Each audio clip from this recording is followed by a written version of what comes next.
All of us are afraid of something, whether it's from an unwanted deadly accident, gravestones, being gaslighted from a community, being contacted from spirits or dark tunnels that erases people from existence. Depending on our childhood experiences, almost all of us struggle with uncomfortable anxieties. The mastery of writing horror stories is in knowing how to trigger these intense sensations, and this is a skill that is definitely developed by the manga legend Junji Ito. Ultimately, there is something particularly spine-chilling about how Ito captures the essence of the unknown. His ability to turn everyday normalities into portals of pandemonium is unmatched. With Tombs, Ito takes us on another terrifying trip through his imagination, this time digging deep into the darkest corners of humanity's fear of death, decay, and the great beyond. And he does this with all the grace of a zombie ballerina dancing on your grave. Tombs is a chilling story collection where only the first chapter is actually connected to the title Tombs. When we open the manga, we can see this really cool and trippy pattern. It almost looks psychedelic.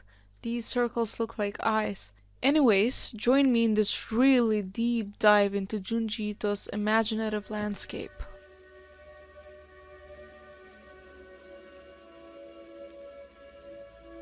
I got a letter from my friend Izumi, who moved away last year. She said her new town was a strange one, so I should come and visit her. I mean, of course that Izumi moved into another town. It always begins like that in horror stories. And from what I read until now, especially from this manga artist, I noticed that rural villages are a very common and a repeating setup of these gory supernatural experiences. At first, to be honest, I found that a little mediocre, but as I started reading more and exploring, I actually understood why this is such an influence, especially in Junji. We will discuss this a little later in this video. Huh, she said to come visit? Yeah, maybe I'll go over the long weekend.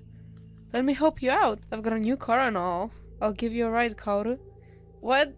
Are you sure? I mean, you just got your license. Don't even worry about it. Kaoru and her brother are driving for over 6 hours to visit Izumi. But as they are almost there, a tragic accident happens. They hit a young girl with braids. In the moment of the greatest despair, they are unable to save her because she passes away on the spot. Faced with a really difficult choice, they drive through the town with the solution to throw this girl somewhere in the mountains. But suddenly, they run into a tombstone in the middle of the street. After a second, they quickly find out that this is not the only tombstone on the same street, but in fact, there are plenty of them. Filled with confusion, they hit a tombstone behind, and of all times, they are stuck. As the townspeople are gathering in order to help them jack the car, the siblings hide the girl's body in order to save themselves. One of the men hopes that the siblings don't get cursed because of them hitting the tomb, but it's too late. They're already cursed. After they jack up the car, the citizens explain more about the roads. They are closed off because of the tombs growing in numbers.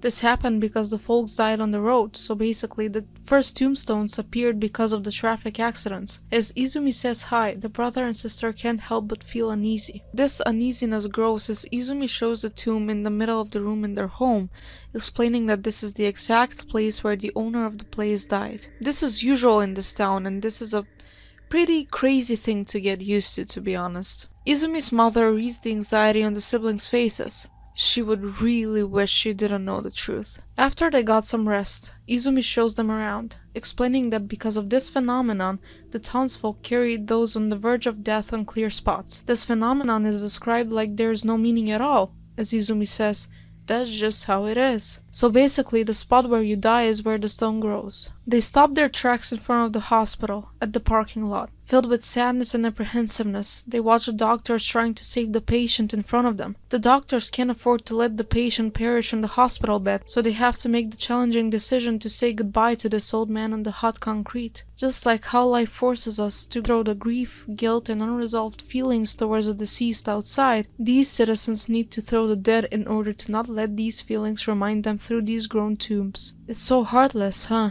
I mean, tossing a dying person on the ground like that. But there's nothing else they can do.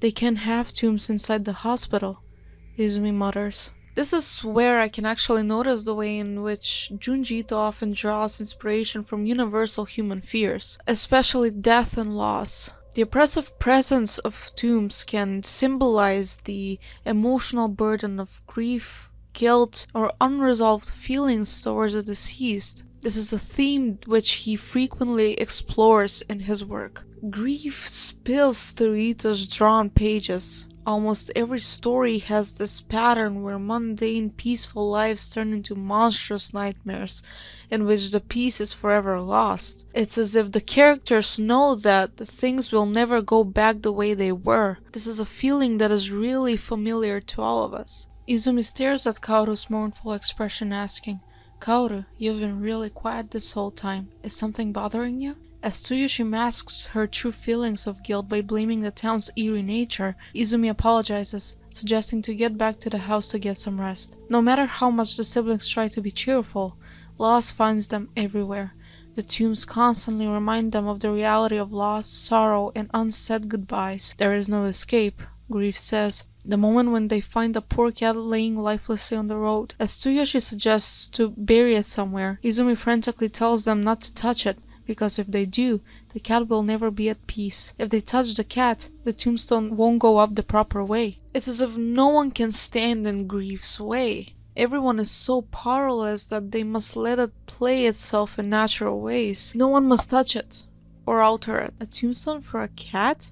Kaoru's brother asks, confused. The siblings find out later that there are different sizes of tombstones depending on the animal that passed away. The nightmare seems to have no end for Kaoru and Tsuyoshi. They quickly find out that Izumi's sister is missing. Her family is desperately looking for the tomboy who always wandered deep in the mountains. Terror paints their faces as they realize that Ayumi's description resembles the girl they hid with their car. Both of them are forced to live with this truth while they are joining the search of the mountains. They search until they arrive at the old well at the shrine. It's so deep that they can't see anything but sheer darkness. A man mentions that this is where the residents of this town throw in those who fail to find peace. And this means that they never got a proper tomb. What will we do, Tsuyoshi? We killed Ayumi, and her body's in the trunk of the car right now. I know. I'm trying to figure out what we should do, but we're not saying a word to anyone yet. Maybe we even turn ourselves in. As they return to the parking lot, they watch the body of the patient who passed away immerse itself into a stable and vertical tomb that reaches the sky. It's as if the soul is transported through this grave. It goes up in the sky. This can happen because no one touched or meddled with this process. They left the man to travel by himself. It's as if the soul needs to remain pure, untouched,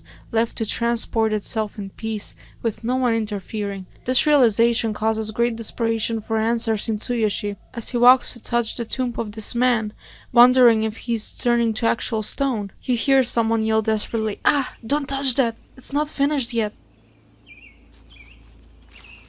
So in this town, dead bodies transform into tombstones. Some trick of this area's uncanny climate? Now that I really look at them, on all the tombstones, you can see traces of people and animals. Tsuyoshi, are we maybe asleep, trapped in a nightmare?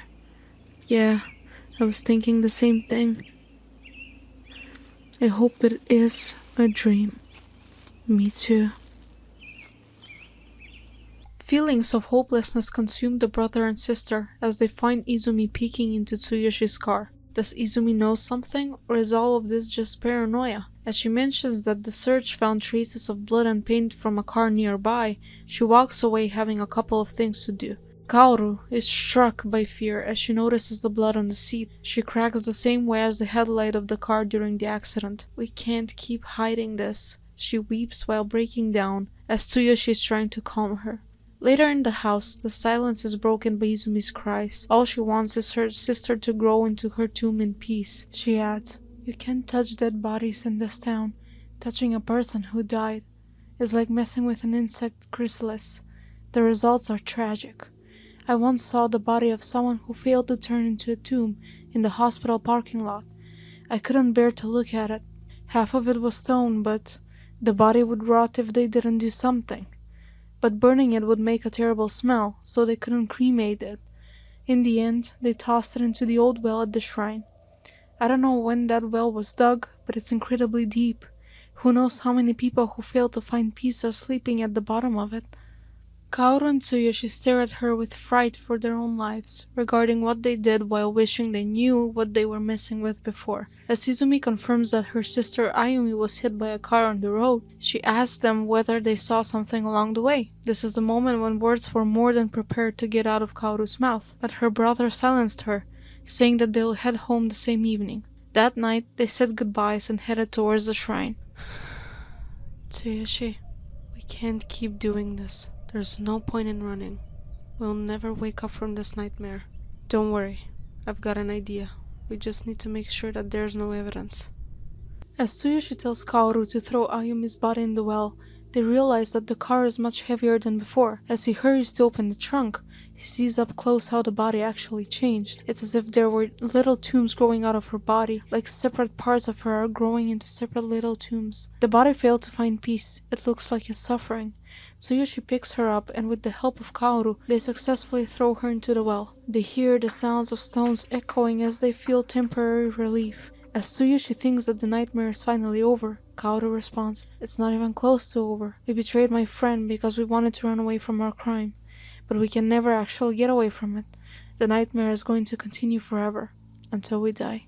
As her brother tries to make her feel better with logical reasoning, he notices a cut on his hand. Once he sees it, it's game over. Scratching noises predict the unforgettable trauma where Ayumi appears over the well, joined by the countless corpses. Ayumi points her finger at him and shouts that he's the one who hit her and killed her. These feelings of guilt, shame, and regret overwhelm Tsuyoshi as he screams at her, trying to shut them up. Suddenly, the touch of Kaoru on his shoulder wakes him up to reality, asking him why he's yelling, as he notices that Ayumi and the corpses are gone. That's when my suffering began.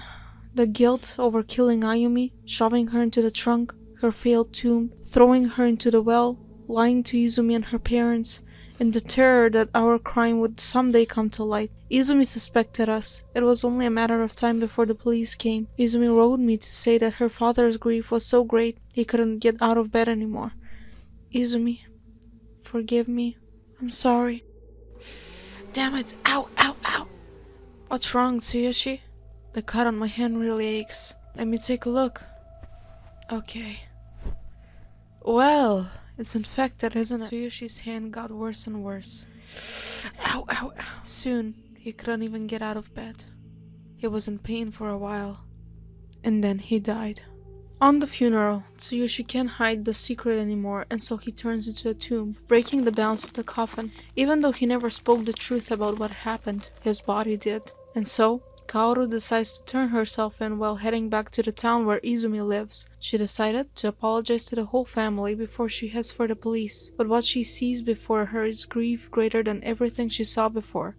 She finds 3 tombs surrounded by letters addressed to relatives and bottles of sleeping pills. Kaoru thought that they were punished, but I wouldn't agree with that. I mean, why would they be punished for something that they don't even know? What happened is the consequence of facing the truth and the lesson. Escaping grief and those difficult emotions brings a whole sequence of disasters. When we hide, we cause a greater pain towards the people around us, no matter how dire the situation. If they brought Ayumi to the hospital, maybe she would survive, especially if they asked for help when running into the tombstones.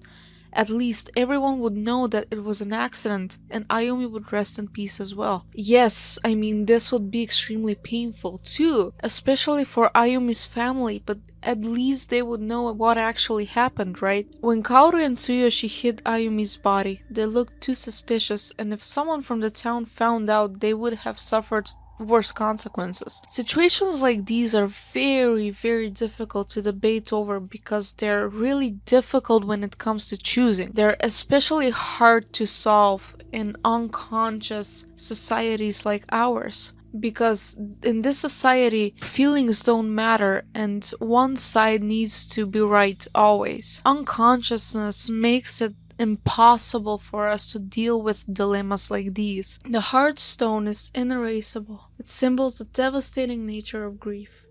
Grief is a really difficult emotion to get over because it's the emotion equal to disconnection. If you want to know more about this, you can watch my video about Land of the Lustrous. That's where I talk more about grief. I think that Junji Ito's stories reflect the Japanese culture very indirectly as well. In that culture, There is a deep connection between the dead, their resting places, and the living spirits lingering near their graves, or places where they met tragic ends. This is a recurring theme in Japanese folklore and ghost stories. I remember reading some of them when I was younger. I believe that this cultural element really intensely inspires the eerie and otherworldly nature of the tombstones in this story. And I accidentally found someone who actually agrees with me. This person has a very interesting look on the tombs chapter. This Reddit thread is titled Ito Horror as Quiet Critiques of Dark Sides in Japanese Culture. First of all, when I say critiques in Japanese culture, I don't mean Japanese culture exclusively, just that things like abuse or family problems can occur in any culture, but Ito is commenting on how it occurs in Japan. Other critiques are very specific and unique to Japanese culture. I think almost all Ito stories are a critique of something specific in Japanese culture that is maybe quote-unquote dark. There are exceptions, and notably Soichi seems to me just to be an alter ego for Ito that he likes to play with. In general, recurring characters seem to be this kind of play for him. The stories, however, seem to be drawn from Japanese culture. Sometimes this is more obvious with Army of One, for instance, but sometimes the thing being critiqued is a little bit below the surface, but never exactly complicated once you realize it. I think there's a formula that captures how this is done and helps decipher Ito stories. The main premise is revealed in an offhanded remark or moment. A horror premise unfolds, and the characters are given a chance to react to it as clearly unreal rather than surreal. There is little surrealism at the beginning of the story, though it sometimes develops later as characters become overwhelmed by the horror premise. This buries the main premise under a horror premise.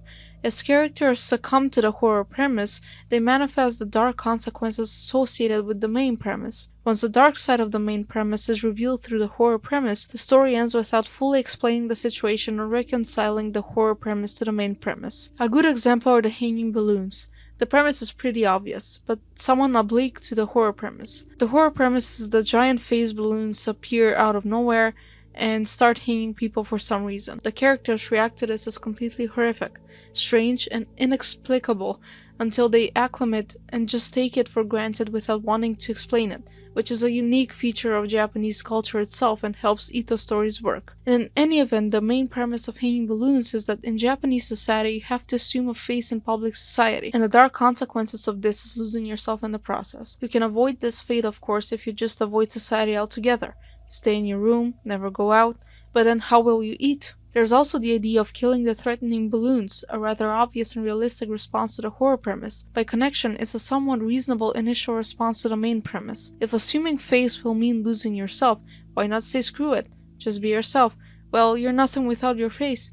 Your death in that case will be immediate and final. In the end, the main premise of hanging balloons is not that complicated. It's almost on the nose. However, the horror premise is so strong with its imagery and initial lack of surrealism that you don't notice the obvious metaphor. By the end of the story, you have intuitively connected with the horror of the main premise, the dark side of face culture, and so you're properly disturbed. But you're left a bit intellectually lost as to why you feel that way and why the horror is so disturbing. I can apply this to other stories, and I'll stick with the Maniac episodes a bit since I just watched them, although Uzumaki and Amigara Fault are very clear critiques of specific elements of Japanese culture. About Toontown, this person wrote, "This one is obviously about being cursed by guilt, but the premise is hard to arrive to unless you have really grown up surrounded by Japanese culture. The culture of maintaining graves, of cleaning them for the ancestors, the obligation they impose on descendants, and the ubiquity of grave sites in Japanese towns are all intuitive tokens that invoke feeling and experience. What's odd about Toontown are the fields full of tombs, and the idea that you can see every spot where anyone ever died. This is saying something different, and modifies the natural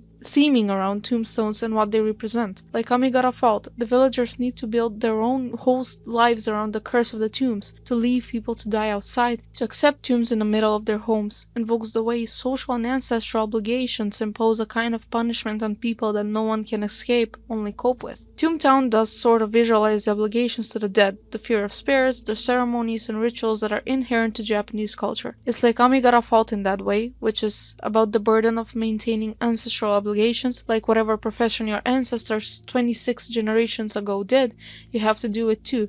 So what crime was committed 26 generations ago that made it so this or that has to be your profession and you can't be yourself? In Japan, for example, if someone dies in a house, it becomes an incident house, and almost no one will buy it. They rent it to foreigners for very cheap. Houses in Japan lose value over time, only the land appreciates, so they often tear down houses when land is sold and rebuild for new. I think then Toontown is combining the culture of funeral rites with guilt.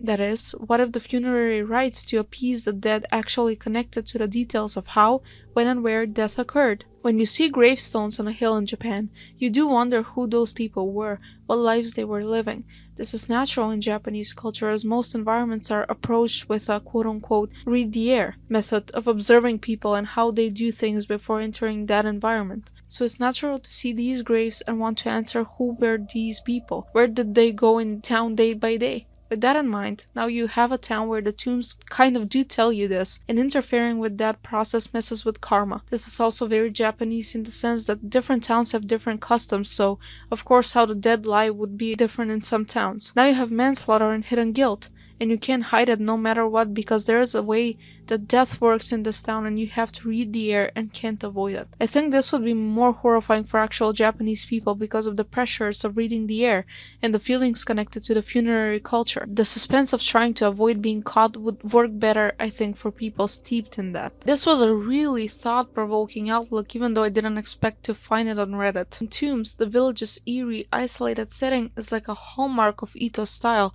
and I think it's really likely that he have been inspired by Japan's depopulated rural areas. These places often evoke a feeling of abandonment, decay, and lingering death, which aligns with the unsettling atmosphere of the story itself. This leads us to the next topic. Of course that the artist is heavily influenced by Western horror, since he himself expressed admiration for it. He's also under heavy influence of Gothic literature and films. The idea of the tombs physically tethering the dead to the land can be seen through Gothic lens as well. These types of stories explore the binding relationships between the living and the dead. We can clearly see the Gothic influence in Junji's own adaptation of Frankestein, in which he wanted to reflect the philosophical aspect of Shelley's work, along with the elements of the style in his work overall. There's absolutely no debate there. There is a very important point to make here. We need to understand that in literature, Gothic and horror genres are basically not the same thing, even though both of them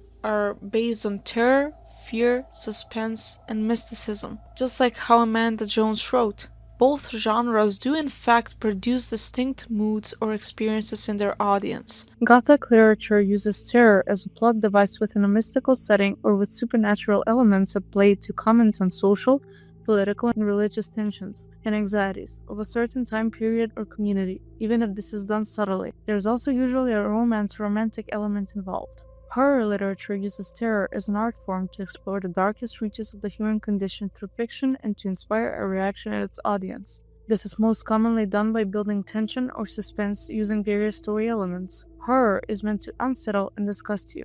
Gothic literature was born when the Romantic movement was taking place in the 18th century, as explained here. The history of Gothic literature forms in a cauldron of its Romantic roots, capital R.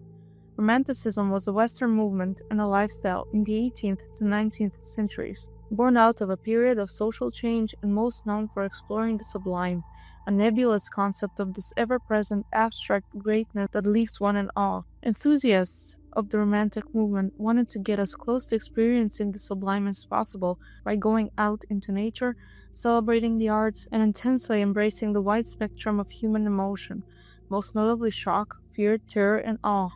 They disregarded industrialism and scientific rationalization and fancied stories of mysticism and medieval romance. This also brought about feelings of tension and anxiety because with the rejection of scientific progress and rationale came the obligation to confront the unknown.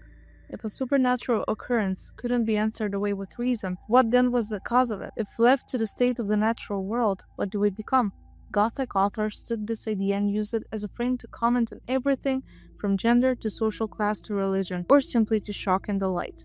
The most common elements of Gothic literature are the isolated, run-down castle or estate, the wealthy, reclusive character, often a long-lost family member, the cryptically wise older servant, the heroine who can't help her curiosity, the mist in the air that never clears, etc. This style is usually centered on arcane curses or mysteries, omens, visions, and signs of foreboding, unexplained supernatural occurrences in the atmosphere of suspense, along with an intense display of emotions such as fear, terror, shock, etc. As Gothic literature flourished, it formed a whole family of subgenres. Gothic romance, vampire fiction, American and Southern Gothic are some of them. As genres, they have their own history and iconic literature. There are many debates about horror, as Amanda mentioned. The history of horror literature, apart from modern horror, seems to be somewhat contentious. Many believe the first Gothic novel by Walpole was also the first horror novel, while others think horror should be rightly linked to its ancient roots in folklore around the world.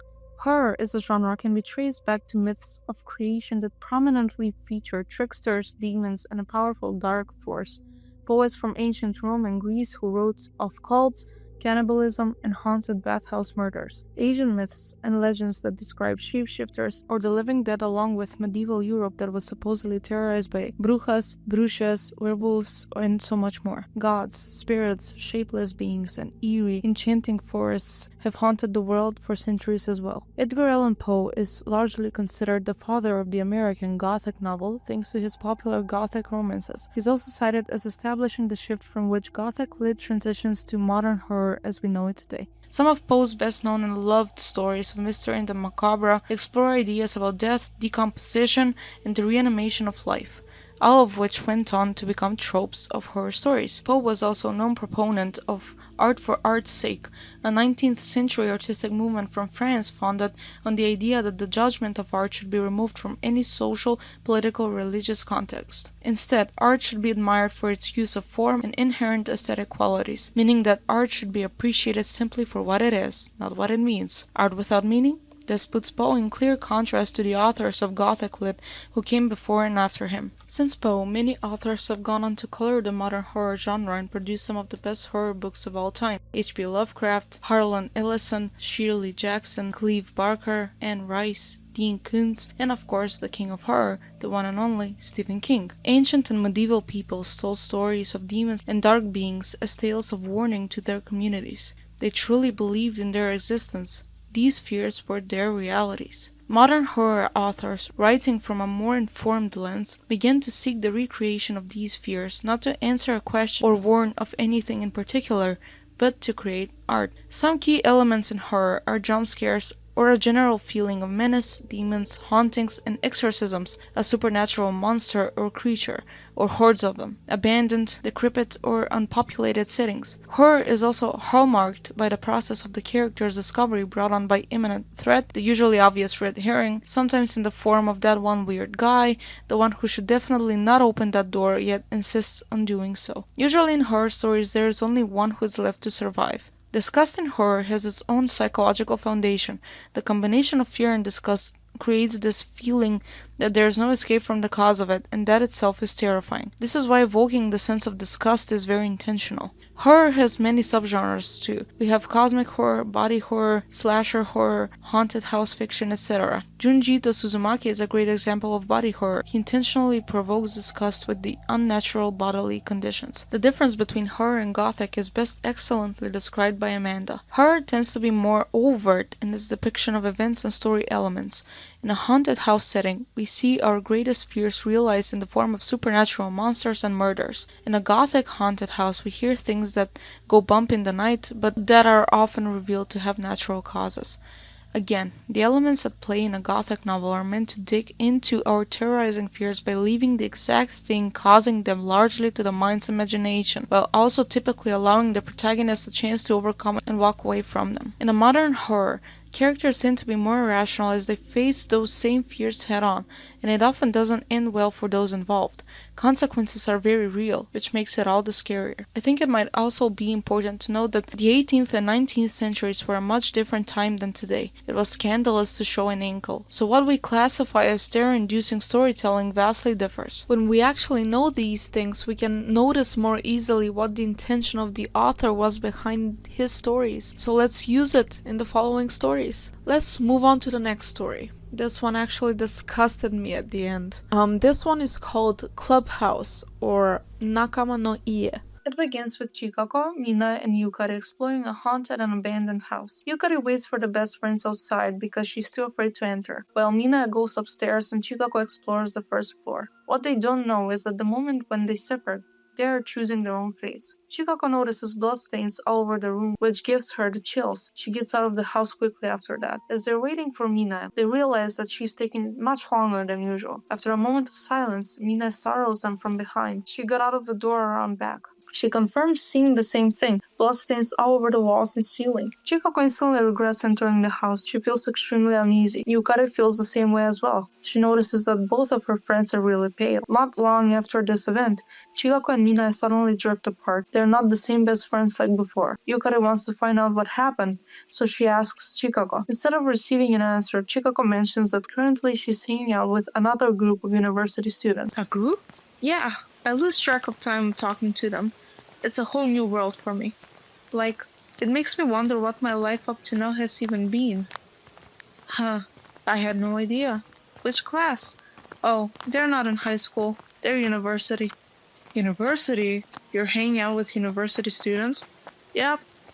There are meeting spots up ahead. We always have these amazing conversations there. I'm heading over now. Why don't you come with? Yes, you have to join us. It will be great. You'll find the real meaning of your life in that group. I was confused by Chikako and how adult she sounded. Okay, Yukari, this is it. This house is where we meet up. Hang on.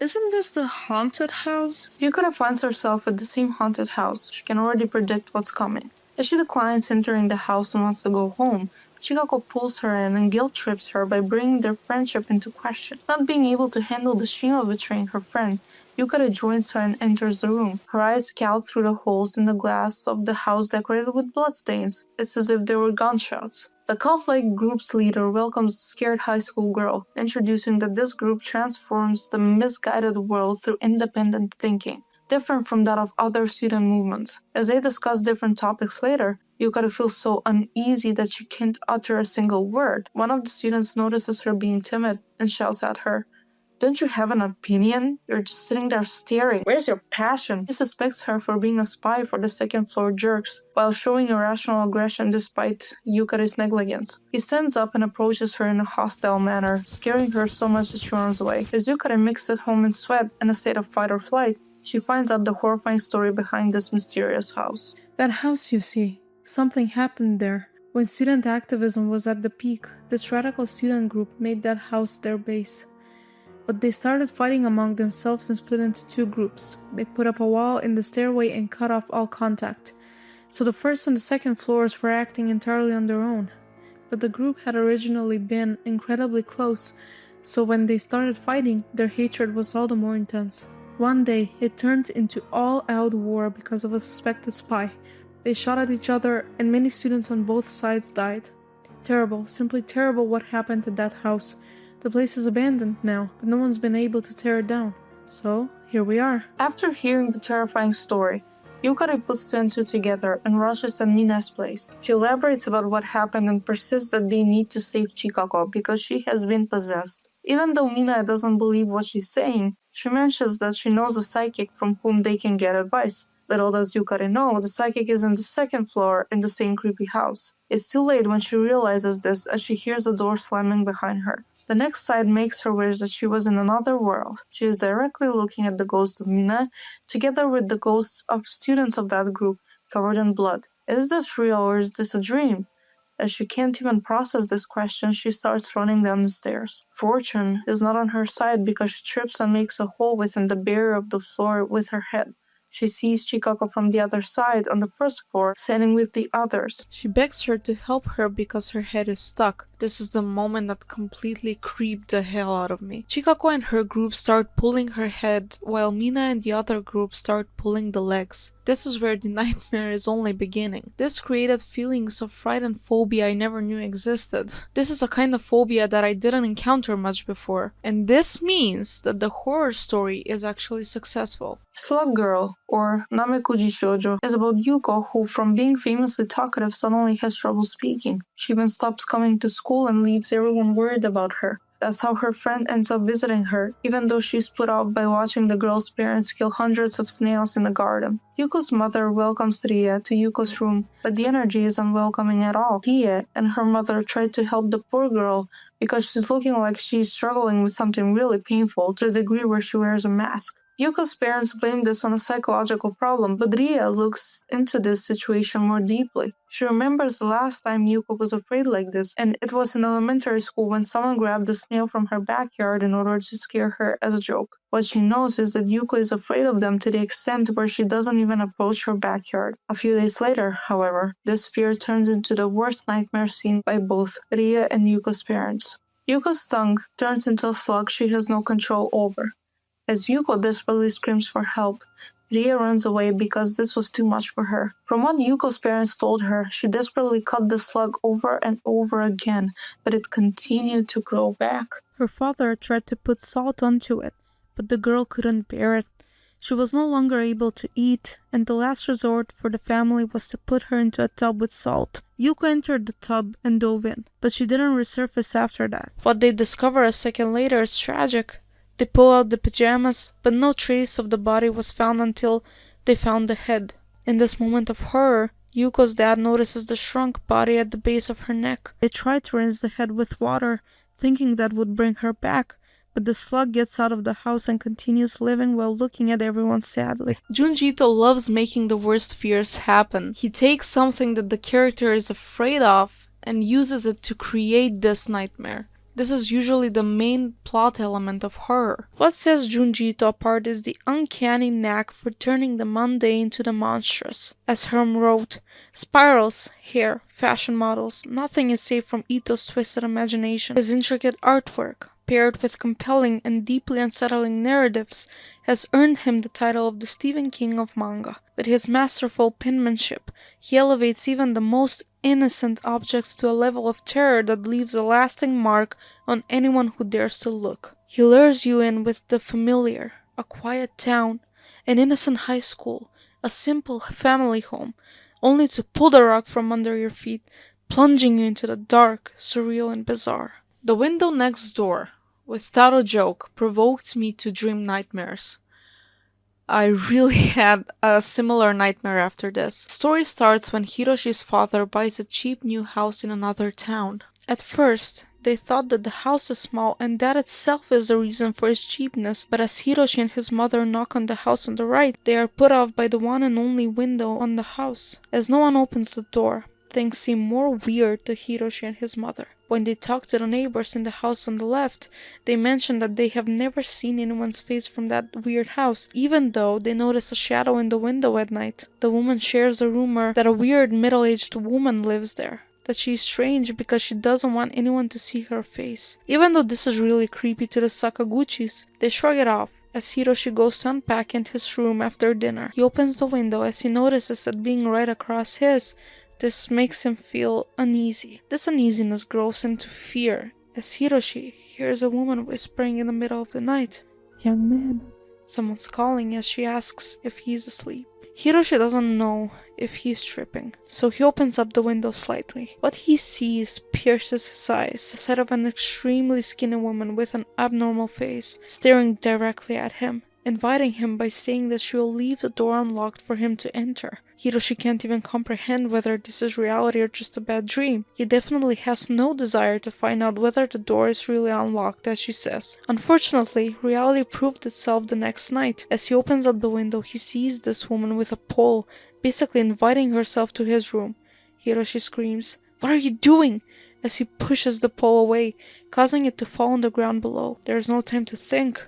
The young man locks the window and immediately runs to his parents downstairs, explaining to them about what happened. Together, all of them see through Hiroshi's window, but his parents see no laundry pole or a sight of the woman. Hiroshi's mother believes him, but his father doesn't, so the parents decide to sleep upstairs. After some time, his dad tells him that there is no one there, and that he should be in that room because it's quieter for his studying. Hiroshi doubts himself and agrees. As he returns, the woman returns as well, almost knocking on Hiroshi's window. Her voice sounds much closer than before, and Hiroshi is forced to use violence because he knows that if he calls for his father, she's going to hide. Even though her knock never came, she definitely tried to get into his room. The Sakaguchis finally see the window sticking out too close to Hiroshi's window. This, being bad enough, pressures the family to find a new place to live. For those who have a fear of the ocean, don't worry, there's a story for you too. Watch Ashore is all about a found creature with a disturbing appearance that has trapped people who later turn out to be still alive after being eaten. The phobia of the weird fish is presented through the main character's childhood and the woman who lost her husband in the ocean. Both of them have really similar dreams where they are in the center surrounded by these terrifying creatures.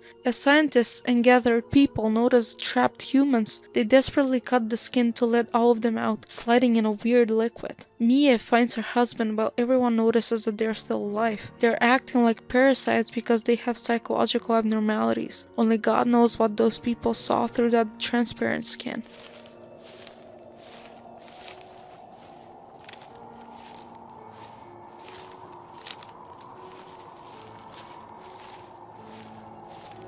There's a tunnel on top of this embankment.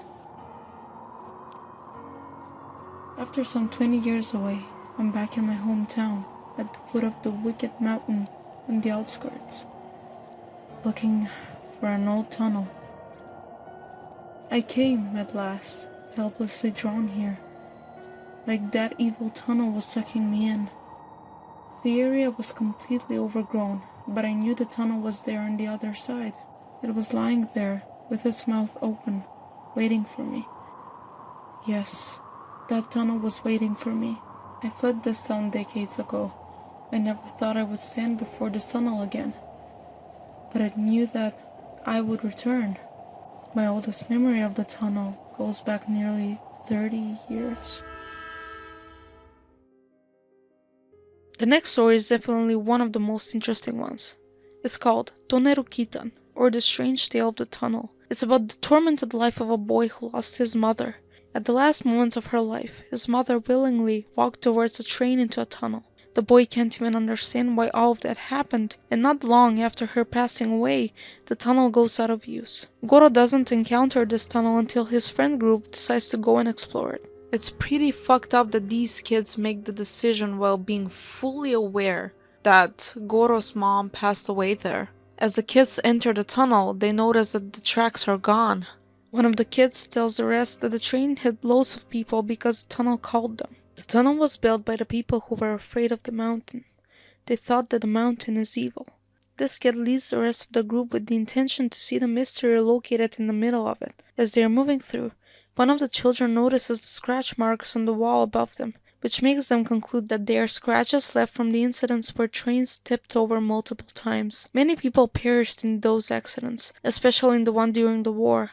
There is a story for that incident especially. The rumor is that half of the survivors disappeared while trying to get out of the tunnel, just like the track workers who never came back after entering the tunnel for work. On the nights after someone passed away or disappeared, the tunnel would flash with a pale light, or blood would drip from the ceiling and walls. There are other rumors, like the one where a train full of ghosts passes by, or an appearance of a girl in bloody work clothes. As the kids are listening to these scary legends, something drips on their leader, but what the group runs away is a silhouette of a girl, sadly standing in the darkness. Everyone except Goro runs away, while Goro recognizes this girl. It's Mari, his little sister. In tears, she runs towards him, saying that she's scared from herself because she's uncontrollably dragging herself to this place. Different thoughts cross Goro's mind, connecting their mother's suicide with Mari's obsession with this place, even though the girl doesn't know about it. Later at home, their dad confirms the danger of the tunnel by claiming that Mari is dragged by that place just like how it dragged their mother. He thinks that his wife didn't commit suicide. The tunnel is the one that calls to people. Even though they did their best to keep Mari from going to the tunnel, the next day she's missing again. Goro's father runs in worry to look for her in the tunnel, while Goro waits for them to come back. Goro waits and waits, but after 2 hours, there is not a sight of them. He sees their footprints going into the tunnel, but he can't see them. He keeps walking with the flashlight on until everything becomes pitch black. He finds his dad's flashlight, but he's nowhere to be seen. As he worryingly calls for him, something drips on his face. It's his blood.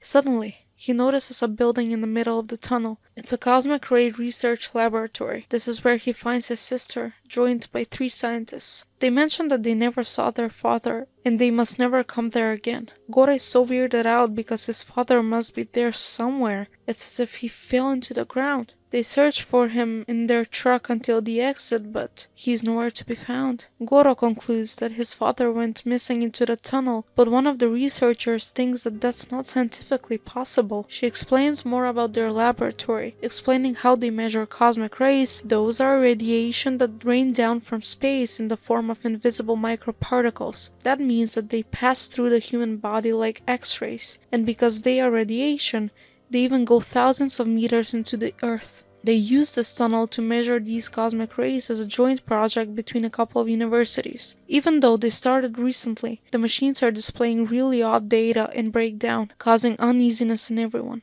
After failing to find their father, Mari keeps coming back over and over again, and because of that, the woman in the observatory suggests for them to stay in another town until they find their father. Honestly, they could have done this much earlier, don't you think? In the middle of the conversation, one of the scientists is breaking down because of the mess data. They can't get any work done. He collapses because he's feeling strangely tired since the day they started working in the tunnel. Why are people staying even though they feel these places as dangerous? I can only assume that Japanese people are really used to stories and kinds of phenomenon like these, so they're just used to living with them. The woman asks that she's feeling really tired too. Suddenly, Ishikura opens the door in shock. He shows them this picture of the commemorative photo they took a day ago. They notice unknown people traveling like cosmic rays through the tunnel. They look like they are suffering in an unstoppable movement. These humans are traveling in an incredible speed.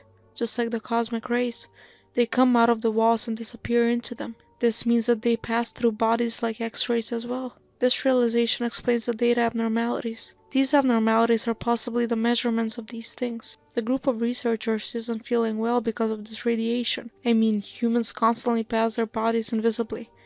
This realization shuts down the observatory, and even though the kids were taken by the aunt in Tokyo, Mari goes missing again. Goyama calls from the Cosmic Ray Laboratory, saying that something terrible happened. Goro heads into the tunnel again. He enters the lab, but there is no one there. As he's running through the already open door at the back, what he sees reveals the mystery of the people's disappearance. Koyama is holding Mari in terror, while the professor and Ishikura are being absorbed by the grounds of the tunnel. The woman admits coming here again because of the certain feeling that was pulling them into the tunnel. It's already too late to get out of it.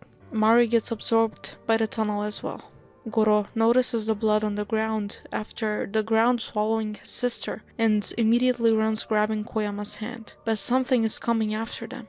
They are desperately calling for help as they are slowly becoming invisible. Blood is dripping all over the place. Koyama can't make it out because she gets absorbed by the tunnel. In sheer terror, Goro is the only one who survives. He's running towards the exit while seeing all of the things that are constantly passing by in sheer speed. They shoot through the boy's body without mercy. It's like they themselves are being tortured by doing this. It's as if they are desperately trying to escape from the evil mountain which serves as a stone prison, an eternal hell. Goro never tells anyone about the tunnel because of his never-ending internal pain that's caused by the abandonment of his little sister. Despite his growing up in Tokyo, he's endlessly tortured by the extreme feelings of tiredness and listlessness, along with the devastation of no one exploring the tunnel and trying to stop people from going missing all the time. Goro's life reaches a dead end because he can't get a job and live a proper life, especially after his aunt passed away. He finds himself walking in the cursed town again. He notices how the town has gotten sadder after he left because most of its residents vanished. He realizes that there is no escape. He thinks that no one can escape this mountain, not even him.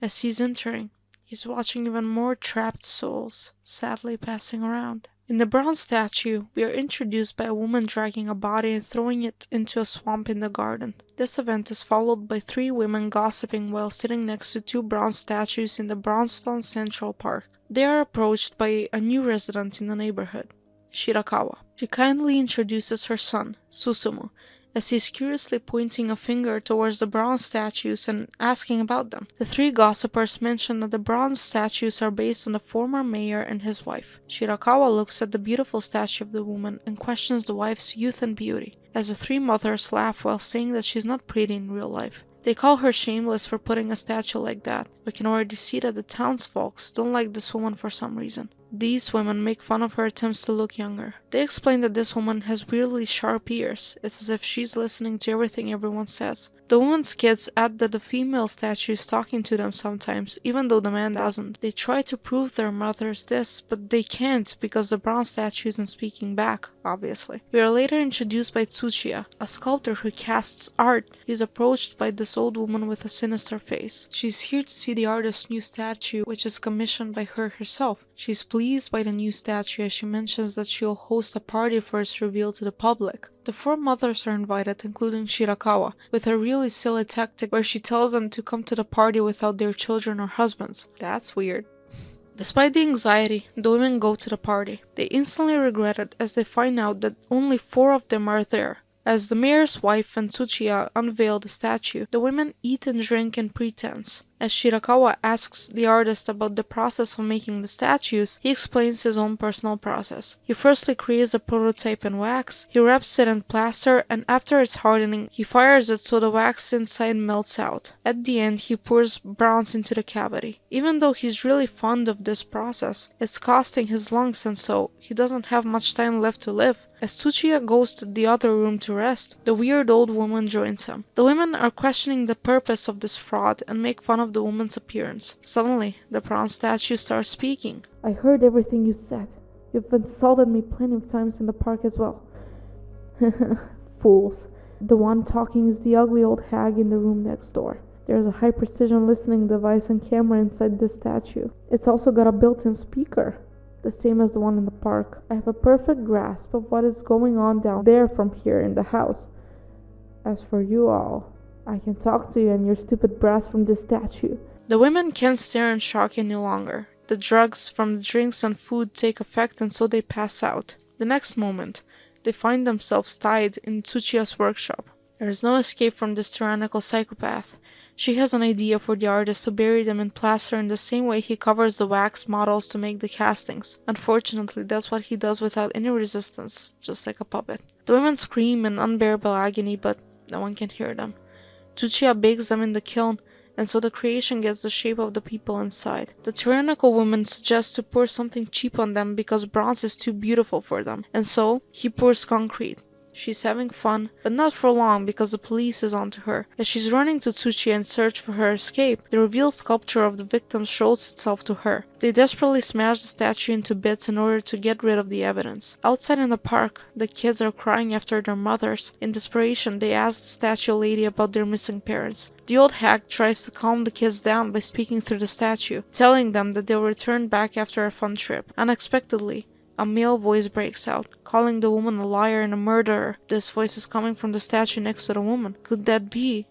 No way. The voice continues spilling the truth about the woman murdering their mothers and turning them into concrete. He reveals that she's a serial killer who killed him himself, burying him into the swamp in the yard 3 years ago. He represents himself as her husband. To this old killer's demise, the statues start revealing her true actions, telling everyone inside to call the police. The serial killer rushes into the swamp in search for the body of her husband. She finds out that he turned to corpse wax. She brings the body to Tsuchiya, and he remodels it into a work of art. Later, the statue of a young, beautiful man is made. This finished bronze statue is placed right next to the one of the young, beautiful woman in the house. As the woman's breath is taken by the beauty, he speaks. Don't touch me, hag. He tells her to go away because they would like to be alone as the woman next to him starts speaking too. The mayor's wife is confused, saying that this statue of the woman is her herself. It's her form. The male statue makes fun of her, saying that she's nothing like that beautiful creature. The woman's statue agrees while calling the old woman ugly. The mayor's wife expresses confusion by telling the handsome man that he used to be a fat, ugly old man, adding that the beautiful young statue will look like her when she gets old. The female statue disagrees, saying that she'll never get old because she's a statue.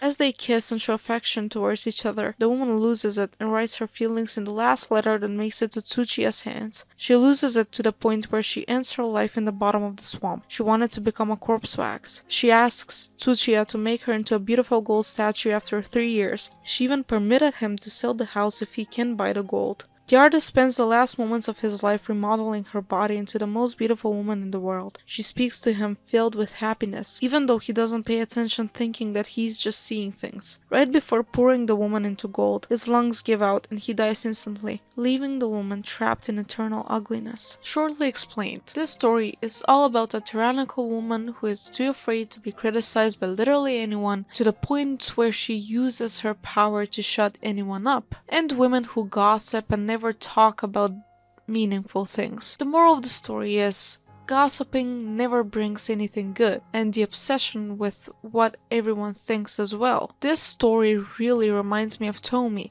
I suggest you to watch that video as well. I really went into depth about that manga. Floaters is about a phenomenon that begins the moment when Ryoichi sees Masao chasing something. He assumes that he's catching moths. As the high school boy is approaching him, Masao frantically yells at him to go away. Thinking about this weird behavior, he shares this event with his girlfriend, saying that he was trying to catch some black things flying around. Ryoichi wants to visit him, but he feels odd. What he feels weirder about is Kyoko's behavior whenever Masao comes up as a topic. He asks her about this, and she gets unusually angry regarding his comments. In the middle of the conversation, they stop and notice a black seed hanging on a tree. After grabbing it and touching it, the seed with the strange appearance starts speaking.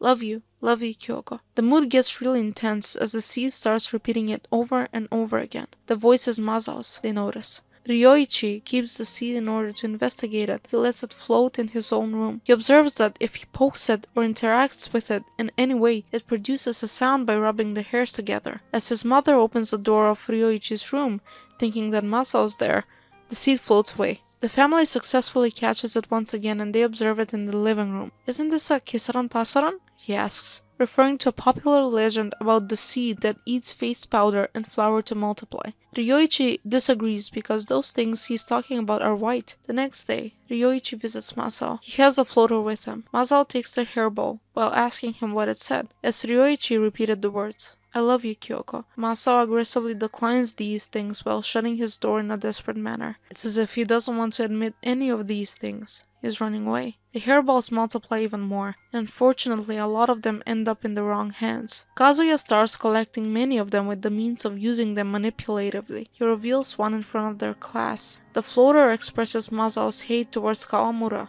a classmate of his.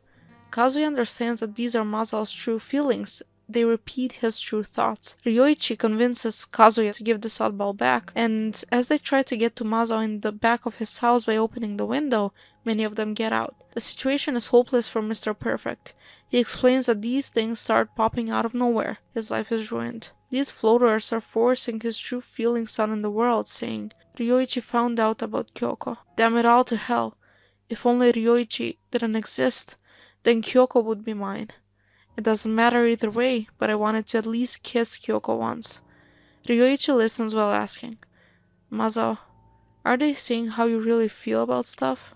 No, I don't accept that. That's not how I feel. No way. I would never think about such ugly things.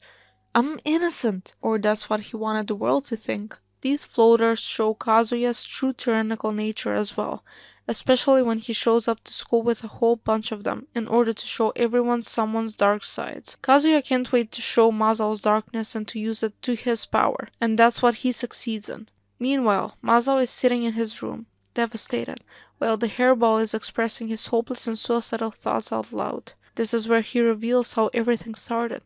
His mouth was feeling rough, and as he spat he noticed these tiny grains in his saliva. He underestimated them, thinking that those were just grains of sand, and before he knew it, they spread all across his bedroom, growing into these floaters that speak in his voice. Feeling ruined and alone, he lets them out of the window as he sees Kyoko standing in front of his window. She visits him out of worry, asking him to not think about dying. Kyoko, don't believe what those hairballs say. It's all lies, he says in a desperate manner. So, was the thing about me a lie too? Kyoko asks. Yeah, that's a lie too. Sorry to make trouble for you, he responds sadly. Not being able to handle the shame about his darkness, he commits suicide. This causes devastating sadness in Kyoko. Not shortly after, many floaters of many other people start drifting through the town, revealing all kinds of truths. Kazuya shows violence as he's obsessively gathering them. As the hairballs increase, so are the people catching them and keeping them to the degree where there is murder. As Ryoichi visits Kyoko, he hears her floaters revealing her true feelings for Mazo. Ryoichi is speechless.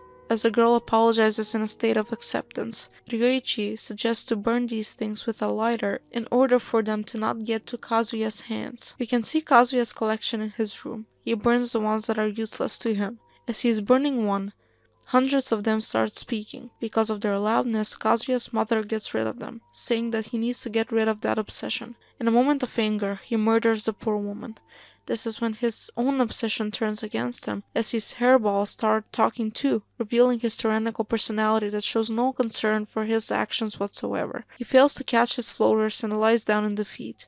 But after waking up, he sees many of them repeatedly revealing the truth about his murder. After a while, many of the floaters died by turning into dirt. There are also others that grow into trees at certain places, just like the one in the school grounds. Kazuya's floater grows into an enormous hairball, revealing his murder in front of everyone by roaring it loudly in his own voice. These enormous trees grew all over the country, shrieking loudly. Because of their annoyance, they had to be chopped down, and so they were gone before too long. Even though most of them were gone, Ryoichi finds one behind the hill and shows it to Kyoko because it's saying, "Sorry I lied to you, Kyoko. In truth, I did love you. I did love you." We'll part with this last chapter, the bloody story of Shirosuna. It's about a doctor who is hired in a small village by its mayor, who doesn't look well at all. He looks extremely anemic. Furuhata is put off by the mayor's pessimism when it comes to the development of a road that goes down straight to the village. As we approached the village, things felt strange, worrying me. Despite the fact that it was late autumn, the air was warm and humid. The buildings seemed transplanted from another era. Power lines were strung artlessly on main trees. The grass grew wild, and the villagers' faces were all pale and sickly. Furuhata feels even stranger by the slight vibration that's coming from somewhere. It's as if the village is breathing. He asks about it, but the mayor shows no concern or knowledge. As he is being introduced to the staff, he meets the anemic village nurse.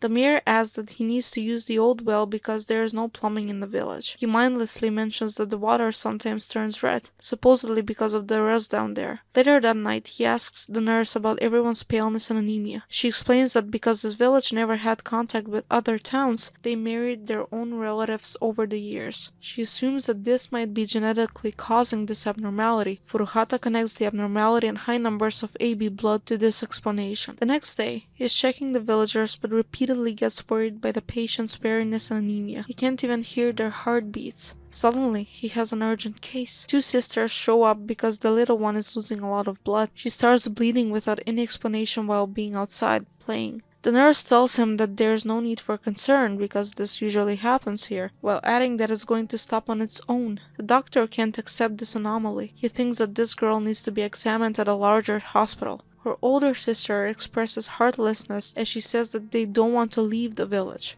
Their behavior gets weirder every day, and we can see this by the sisters not following the doctor's advice later. The whole area's weather is abnormal. Furuhata notices this by seeing the mosquitoes flying in the air. As he sees a fallen tree down the path, he is shocked to find blood dripping down at the place where the tree had been ripped up. Furuhata suspects the biology of this village. There is no way a little girl can lose that much blood and live, he thinks. He asks a professor of his for advice, but he doesn't know how to help except for checking the patient's blood samples. The villagers don't stop with their strange behavior as Tsunagami appears without her younger sister, asking him to examine her instead. Convinced that he is doing this for the strange illness, he agrees. 2 weeks later, Furuhata keeps feeling extremely anxious about the village. His uneasiness grows as Tsunagami shows up in the clinic every single day. Some days she looks much better than before. She says that she always looked like this. She's able to produce more blood after losing a lot because she's young, and once she's in perfect health, she bleeds out again, and that makes her look pale and sickly again. She expresses psychological distortion as she claims that she likes her pale self more because she's prettier that way. It's so humid in the village that the doctor can't sleep. He drinks water from the well that tastes terrible and metallic.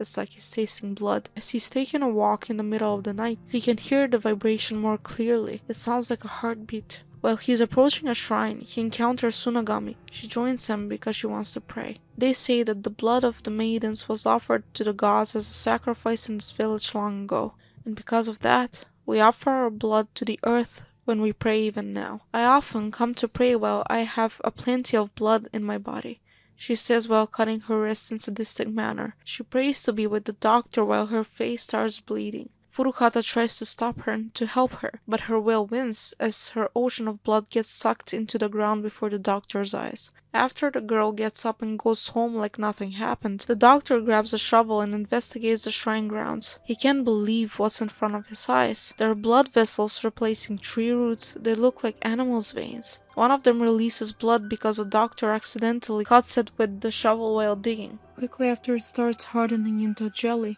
just like blood coagulating on a wound. He tests the blood and finds out that it's human blood. Furuhata concludes that the blood is probably getting sucked out of all of the villagers. It even has the same type, AB.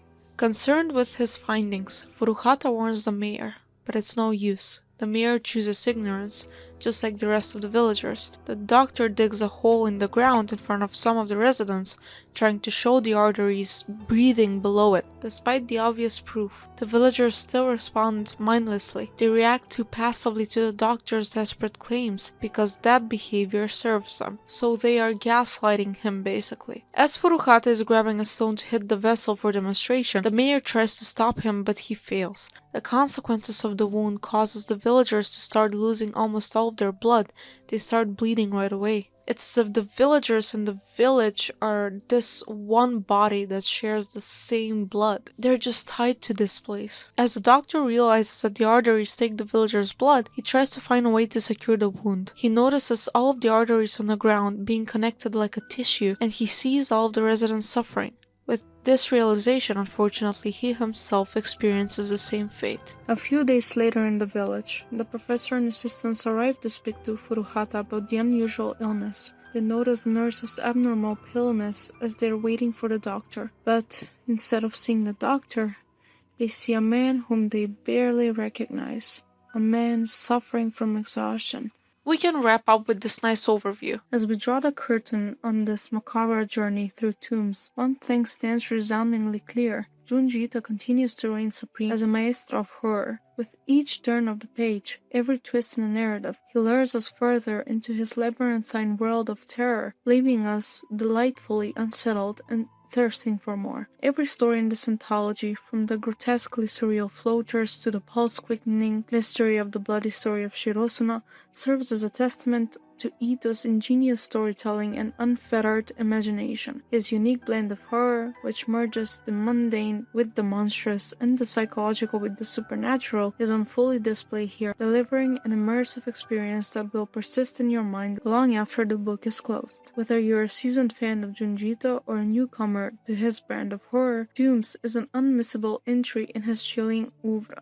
This collection of tales will have you peering suspiciously into shadows, hesitating at the mouth of tunnels, and perhaps even treating your garden slugs with a little more respect. It serves as a stirring reminder that horror can manifest in the most unexpected places. Is it just me, or does anyone else feel like home when reading these stories? They just feel so comforting to me. It's as if I'm standing outside of this experience and I'm observing these characters just like a play. This may sound a little bit dark, but I really feel warm and comfortable when I'm reading Junji Ito's stories because his stories give me a certain melancholic feeling connected to my family. I see how these main characters survive indescribable horror, which later resolve itself in some way. These feelings of hopelessness, of powerlessness, in most of these stories have an end. They